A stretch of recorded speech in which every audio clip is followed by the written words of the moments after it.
मित्रांनो, मक्का पीक संदर्भात भरपूर असे व्हिडिओ बनवले. मक्का अळी नियंत्रण, मक्का तण व्यवस्थापन, मक्का वेगवेगळ्या बियाणे व यासाठी मुरघाससाठी स्पेशल व्हरायटी असे भरपूर व्हिडिओ आपल्या चॅनलवरती अपलोड केले आहेत. तर आजच्या या व्हिडिओमध्ये मक्का पिकाचं आपण खत व्यवस्थापन बघणार आहोत. मक्का पिकाला कोणत्या वेळेस कोणतं खत देणं गरजेचं आहे, कारण या मक्का पिकाला आपण खादाळ पीक म्हणतो. मक्का पिकाला तुम्ही कितीही खत टाका, जेवढे खत आपण टाकण्याची कॅपॅसिटी मक्का पिकामध्ये आहे तितके खत तुम्ही त्याला टाकतात, तसाच रिझल्ट तुम्हाला मक्का पिकामध्ये पाहायला मिळेल.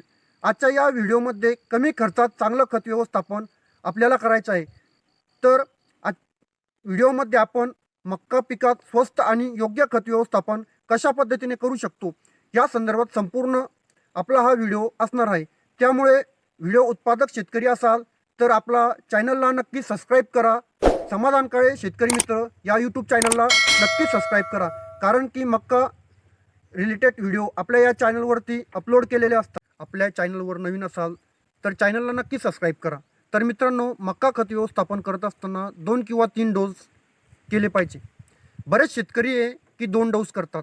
तर मित्रांनो, तुम्हाला या व्हिडिओमध्ये 2 डोस सांगतो.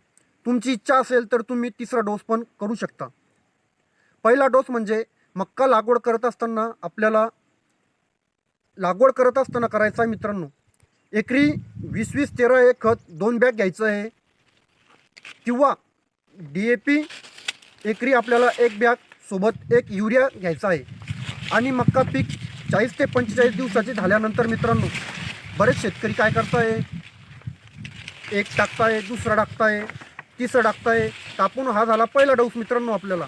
तर पहिला डोस मक्का पीक 30 ते 40 दिवसाची झाल्यानंतर तुम्हाला एकरी 2 बॅग 10-26 घ्यायचं आहे.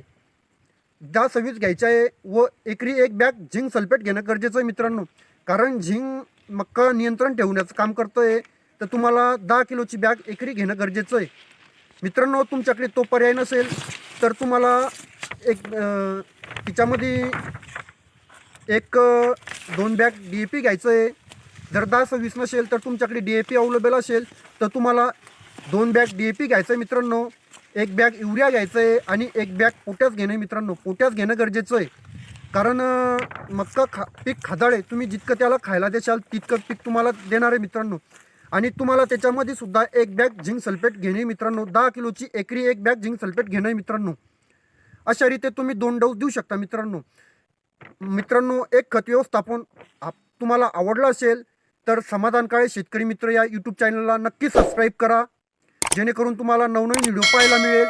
आणि तुम्हाला जर 30 डोस द्यायचा असेल मित्रांनो तर तुम्ही 13-0-45 देऊ शकता, किंवा 0050 सुद्धा देऊ शकता मित्रांनो. तुम्ही ठिबकद्वारे 3रा डोस देऊ शकता मित्रांनो, तुम्हाला आवश्यकता असेल तर. व्हिडिओ आवडला शेअर करा, लाईक करा, कमेंट करा आणि फॉलो करायला विसरू नका मित्रांनो, जेणेकरून नवनवीन व्हिडिओ तुम्हाला पाहायला मिळेल.